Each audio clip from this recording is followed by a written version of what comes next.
I know I'm supposed to give you like this really good hook and get you captivated and get you drawn in on the video, make you want to watch it till the end. But the reality is that this is a topic where I don't think it's going to relate to everybody, but I think the ones that it does relate to, I don't need to do a hook. Truth is, on some of my more recent videos, I'm okay if they don't get any views. I know where I'm going. I know where this plays out, and all of these videos are going to be the videos that people watch, that I watch, that we look back on and are like, oh, okay, that was what he was about. So I've asked myself, like, why am I sharing this video? Why am I sharing this topic? Why am I talking about this? Is it because I'm trying to look a certain way, present myself in a certain way, whatever, tap into, this kind of movement that we're seeing or trend that we're seeing? And the reality is that the reason I'm talking about this today is because this is something that has been on my mind and on my heart for a long time, off and on for years. And for the last year, it's what I've been thinking about. And so what I try to share on these videos, what's been on my mind, what's been on my heart, what's been consuming me, and how does that relate to business and the business that I'm trying to build? Because I know you guys aren't here to just, learn about my personal life, but how to build a business. And I think this has everything to do with building a business, at least with my story. And also, this is just like, I was planning this out. And I'm like, man, I was looking at my day. When I was planning this day, I'm like, man, is there anything that I could stack into this day that would make it more exciting? This is what my days look like. Is I wake up and I make my bed and I read my book that I'm reading, my 10 pages. I open up my Bible. I read a couple pages of my Bible. I say my prayers and drink some water, and I go to work. And a lot of times I don't even leave the house. And sometimes in the middle of the day, like today, as soon as I get done making this video, or maybe during it, if I want to break it up a little bit, I'm going to go to the gym. My point being is that I'm not trying to make this look any more interesting or impressive than it is. This is the reality. And this is what's interesting about building a business. The boring days are the ones that actually move the needle. And the more of them you can stack up in a row, the quicker you're going to get to your goal. I want to talk about like, how can you stay close to God and still chase money and still strive and chase getting rich? That's a whole other conversation, whole other video talking about like, can you be rich? Can you have money and go to heaven or be close to God? Yes, of course you can. I truly believe that. I don't think that's a topic we need to discuss. More interesting to me is how do you stay close to God and chase money? Because it's very, very easy to get distracted. I'm going to share my story today, and you're going to find out I've gotten distracted, and I have moved away from God like quite a distance without meaning to. I knew it was coming. People told me it was coming. I'm never going to fall for it, and I did. Before we get into that, though, I got to share a little bit about my story just briefly. Grew up typical, well, you guys aren't going to think this is typical for Utah. Typical Utah kid, meaning I grew up in a house where my parents were very religious. All my life I've been, fearing God, go to church on Sunday, family night on Monday, and we would have like an activity on Wednesdays, sometimes a service project. My whole life was around the church to an extent as I grew up. I really, really, really appreciate now how I grew up. And I just want to tell you that because you need to understand how I grew up. My parents are very religious. My parents are very close to God. I feel like my parents are really, really good people. And so all this kind of led up to, I go to high school, whatever. And then inside of my church, I grew up LDS, which is Mormon. And I still consider myself Mormon. I'm still a member of that church, although I'm not a perfect member, but I still consider myself a member. I still go to church on Sunday when I can or when I'm not being lazy. But all of this inside of this church, it leads you to this point when you're 18, 19 years old as a young man where you go and you do a missionary trip, okay? Now this is very, very important, and I actually want to show you guys something really quick. When you're 19 in my church, actually it's 18 now, it used to be 19, you go on a missionary trip. And what you do is you don't get paid, you volunteer. In fact, you volunteer and you pay. It's like $400 a month for 2 years. And you go to a destination that you don't even get to choose. You literally submit an application, you make sure that you fit the requirements, you're healthy. There's like the spiritual requirements as well of, hey, are you living these principles, whatever, are you paying your tithing, all this stuff. And then they literally send you a packet in the mail and they say, hey, Nick, this is where you are going to be spending the next 2 years of your life, is in this country, this state. And by the way, I'm sharing a lot of details because it's important. your whole like childhood, it leads up to this moment. And I share this because when I was 19, I ended up in this country called Sierra Leone, which is in West Africa. Okay, now I'm not gonna make this whole video about my missionary experience, although I could make 100 videos about my missionary experience. What I wanted to show you up here, as we speak, I am actually going through, I'm taking all of my journal entries. This is a fraction of them from my mission. And so for the 2 years, I wrote every single day my experiences, the things that I learned, the spiritual experiences that I had, the ways that I grew, I changed. So I'm in the process right now of I'm going through, and by the way, I know I can use AI to do this faster, but I'm going through and I'm reading every day one of my entries, and then I'm literally typing it into a document. And I'm digitizing these. And somebody's like, you can do it quicker. Well, I enjoy it. I go through, I read them. It like brings me closer to God because it reminds me where I was. So I'm showing you this because like this is, when I say this is on my mind, this is on my mind. This was a 2-year period of my life when I felt incredible. Lived in West Africa, never had been on an airplane, I had like two black kids in my entire school, okay? And I then am put into a country where I'm one of 100 white people and probably one of 50 Americans, and the other 49 are missionaries. So this whole experience kind of like defined who I was. I know you need to understand this, and I probably should just do an entire video on this, and because it has literally shaped everything that I've done. And so anyway, I'm telling you all this because, and I know I keep saying that, but I'm trying to drive home the point, is this was a very profound experience. It changed my life, literally. I know it sounds cliche. It just completely shaped who I was. And I had every intention when I got back. This is really important because I remember this specifically. I had every intention of never moving away from God, from never distancing myself. And I remember I got home, one of my coaches, one of my basketball coaches, a few days after I got home, I was talking to him and he's like, hey, what are you gonna do? What are you gonna study? What's your goal? What's your plans? Whatever. And my answer to him was, I don't know what I'm gonna do. I don't. I was being honest. I said, but I know who I'm gonna be. And then I meant it. Like I was like, I don't know what I'm gonna do, but I know exactly who I'm gonna be while I'm doing whatever it is I'm doing. That's how much it changed me, okay? And so I wanted to highlight that because of course it's been on my mind because it was a huge and is a huge part of my life. That experience, that was 2011, 12. And I was pretty darn close in the church, good in my church, religious, God-fearing, trying to stay close to God, trying to do all the things that I thought to be right, that I thought meant you were God-fearing, paying my tithing, you know, keeping all these different commandments and rules, all the stuff, not lying or stealing, like doing all the things. And then 2020 happened.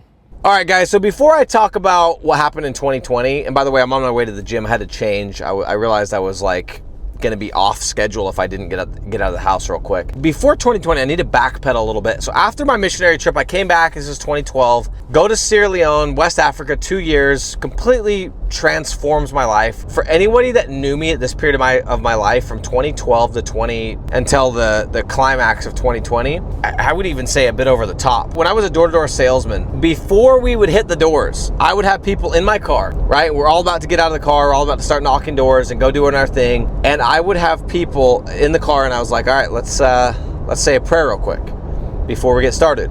When I would land a sale, I'd be in somebody's house, I'd get a deal, I would use the bathroom, take a knee, and like I would literally take a knee and pray and thank God that I got this deal. 2020 was a super interesting year, I think, for a lot of us in many different ways. With me, everything that I thought I knew was true was kind of just like shaken up in 2020. And I think a lot of you guys probably had a similar experience where you're like, dude, I didn't know that the media was gonna lie to us. I didn't know that they were capable of like giving us fake photos of hospitals and this, that, and the rest. It blew my mind. And I became very, very, very distrusting of everything.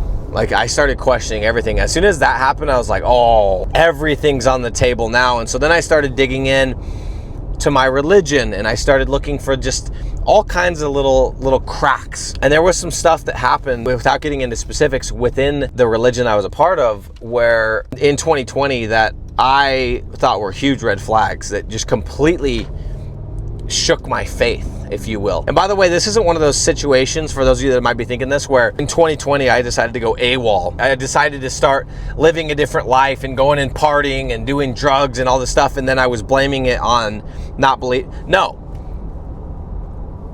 not at all. So 2020 is when everything kind of cracked, and ironically, that was the same year that I made the most money I'd ever made in my life. That was the first year we'd made 7 figures. It's the first year that we went and scaled our rank and rent business up to $100,000 a month in 8 months.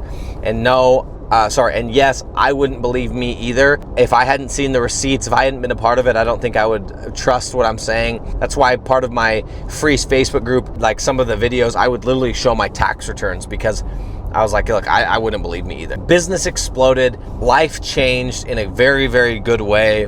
My confidence was back, and that combined with what had happened, this is where I just started to distance myself, yes, from my religion, but in my mind, those things are always tied together, God and religion. And I still don't know exactly where I stand on that. In my mind, they've always kind of been. So when I say I was distancing myself from religion, it's kind of distancing myself from God a bit. And 2020 got to 2021, and 2021 got to 2022. And in 2022, I became even more relaxed. And just to be very, very candid with you guys, this is the year when I started to drink. I'd never tried alcohol in my entire life. My religion's against it. Then drinking leads to another thing, and before you know it, you just are like far away, or a lot further away. You're not close with God anymore. And now all that matters is money. All that matters is success. And you kind of just like lose that place for God. Since then, honestly, probably since 2020, it has been a sure and steady distance from God. It seems like it happened overnight, but it's been a slow burn and a slow distance. So why now should I be talking about this when I've just been distancing myself from God? So why now? Gym's finished. I'm heading back to my house. I ate. I feel good. I feel, my mind's clear. I am tired. It's like 3 p.m. Gonna finish strong here, and then we're gonna hit a football game, me and my son, for the local high school team. So I'm excited about that. But the whole purpose of this video is I've just been feeling this pull. I've just been feeling this pull that I like, dude, you gotta get back, man. You gotta get back to what you know. Not because it's popular, not because it's gonna make you more money. I used to think that, by the way. I used to think that if you were a good person, that God would reward you with more money. And that's part of the reason I used to be a good person. I don't think that anymore necessarily. I think you make money if you do things that allow you to make money. Truthfully, it's just about, I just feel this pull, man. I feel this pull of like, it's who I am at my core. It's the happiest I've ever been. The most fulfilled I've ever been is when I was closer to God. So I've just been feeling this pull over the last year, and then specifically, like, there's been little surges here and there, but like specifically in the last month, all I know is that I'm just trying to do the stuff that I go back to, like the time in my life when I was closest to God, which was as a missionary. And I look at the stuff I was doing, man, and I'm just trying to get back to that, right? I was praying, like actually praying. I was reading my Bible or my scriptures, because in my religion we have multiple scriptures. I was attending church, actually trying to get something out of it, not just checking boxes. Trying to be a good person, trying to like every day be a little bit better. So over the past month and a half, I haven't been perfect, but I've done a pretty decent job of like getting back to some of those habits, and it's helped a lot, man. One thing that's helped me tremendously on top of that I've shared in other videos, you guys can tell this has really, really influenced my life, but like I've been trying to just live my life by asking myself the simple question of what's the right decision and what's the easy decision, and then doing the thing that's right. And naturally my lens of what's right is going to be a bit skewed towards how I grew up, of course, and what my parents taught me was right, what my religion taught me was right, what I know to be right there. So it's easy, man. For those of you that are in the business game, it's super easy once you start making money to just kind of forget about God and forget about those things, because you get caught up. But you start making money, and then it's just like you start forgetting about these little things that got you there in the first place. And so my thoughts aren't crystal clear on this. I don't have all the answers. I don't have the, hey, do this, stop doing this, don't, whatever. All I know is that making money is not a hard thing to do. Yeah, you got to put in the work, but I feel like as a man, it's like, that's what you're supposed to do. That should be like the baseline. So I feel like making money in general is not like the most challenging thing in the world, but making money, getting rich, and staying close to God, being a good person in the process, that's the challenge. And for those of you that are listening to this, like, oh, I don't know why I'd ever do that. I don't know how to tell you that you should do that. I'm not even going to tell you that you should do that. I'm just telling you that when I am striving to do that, my life is just a lot better. That's like all I can say. My weeks go better. My weeks go smoother. I'm more excited about my work. I'm more excited about learning and growing and evolving and accomplishing. I don't know how to articulate it or how to even explain it because it doesn't make sense. But when I am trying to be closer to God in the way that I know how, at least, it's easier to build. It's easier to chase my goals, my dreams. This is not a one video done. This is the beginning. This is four or 5 weeks into like trying to take this seriously and fighting myself the entire time, by the way. For now, chapter 1 of this journey, keep my nose in the Bible, saying my prayers, going to church on Sunday, and just trying to be a good person. Trying to approach every decision, every single decision. Is this right or is this easy? And that's what's helping me. And as I said, when I've done this, as I've strived to do this, now even when I'm not perfect, but the more that I do this, the more that my life is better. And then every time I start doing it, I'm like, dude, Nick, I'll even write it in my journal. I'll have like 3 or 4 good days in a row and I'm like on one and I can feel it and I'm vibing and the energy's good and my momentum's good. And I'm like, I'll literally write. I probably wrote this a dozen times over the past 10 years, maybe more. Why do I ever stray from this? I know this works. I know how good this feels. This beats any partying, going out, relaxation. This beats it times 1,000. And I do good for a while and then I kind of fall off. But this has been a really solid 5 weeks, coming up on my 5th week here. This week was I limped my butt through this week. It was a struggle. We still got 2 hours. I gotta keep going, but we made it. We got everything done that we needed to get done for the most part. Proud of myself for that. I'm going to continue to try to stay close to God and chase money and get rich. And I think that both of those things can coexist. I don't think it's either or. That said, guys, I'm going to go get back to work. Going to go hang out with my son tonight and get to church on Sunday. See you guys next week.